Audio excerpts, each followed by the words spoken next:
Quel est le secret pour brûler des graisses de la bonne manière? Le secret pour brûler des graisses accumulées n'est autre que de brûler plus de calories que celles ingérées.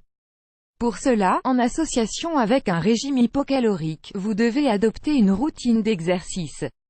Se débarrasser de la graisse stockée dans le corps est un sujet important non seulement pour l'aspect esthétique, mais surtout pour le bien-être de l'organisme. Car le surpoids provoque de nombreuses maladies nocives pour ce dernier.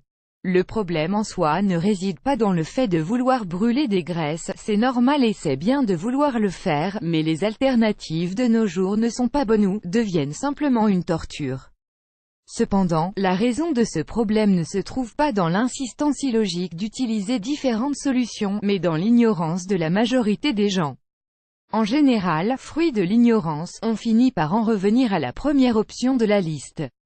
Alternative mensongère parfois, afin d'éviter la fatigue des recherches sur le sujet, les gens se basent sur ce qu'ils voient en premier à la télévision ou dans les magazines, car ils sont bombardés tous les jours d'informations sur la perte de poids.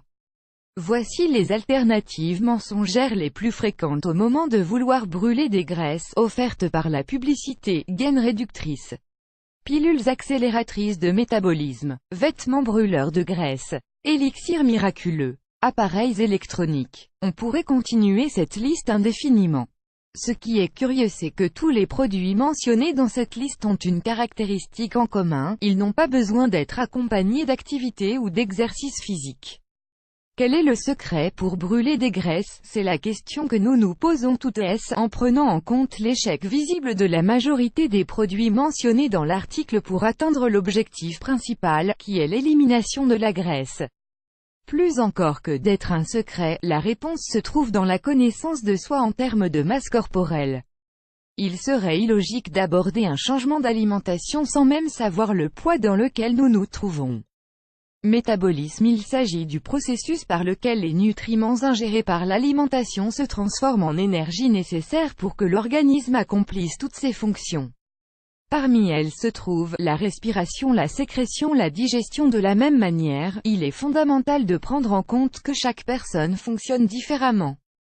Ce processus dépend de trois facteurs fondamentaux, qui sont la thermogénèse de l'activité physique. Le brûlage de graisse dépend de l'exercice réalisé.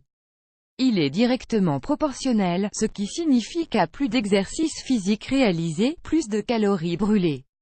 L'effet thermogénique des aliments. Notre corps consomme de l'énergie pour assimiler les nutriments principaux, protéines, hydrates de carbone et graisses.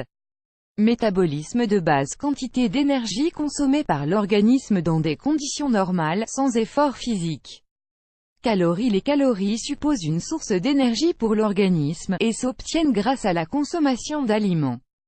Elles sont nécessaires pour vivre et relatives au fonctionnement du corps, que ce soit au repos ou dans des conditions normales.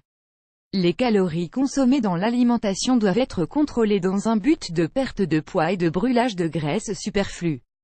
Toutefois, la régulation doit se faire avec précaution dans le but d'éviter des problèmes dans l'organisme.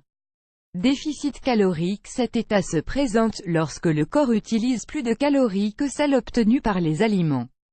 Ce facteur est considéré comme le secret pour brûler des graisses de la bonne manière. Au cas où vous auriez du tissu adipeux superflu, il est recommandé de maintenir l'organisme en déficit calorique.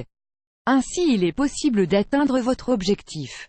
Comment entrer en déficit calorique? Grâce à ce qui a été dit dans cet article, il est possible d'arriver à cet état. En adoptant une alimentation par laquelle on retire des calories régulièrement tout en augmentant la charge métabolique, on peut arriver à l'équilibre parfait. Les recommandations doivent se faire par étapes. Si les changements d'alimentation sont exagérés, le corps entier peut souffrir de divers problèmes de santé. D'autre part, se tromper pourrait amener à une alimentation où le déficit serait inversé. De cette manière il y aurait un surplus d'énergie et le poids augmenterait de manière incontrôlée. Suggestion. Il n'est inutile d'essayer d'élaborer une routine d'exercice physique et une alimentation en accord l'un avec l'autre. Toutefois, il est davantage recommandé d'aller consulter un professionnel de la santé, et plus particulièrement un nutritionniste.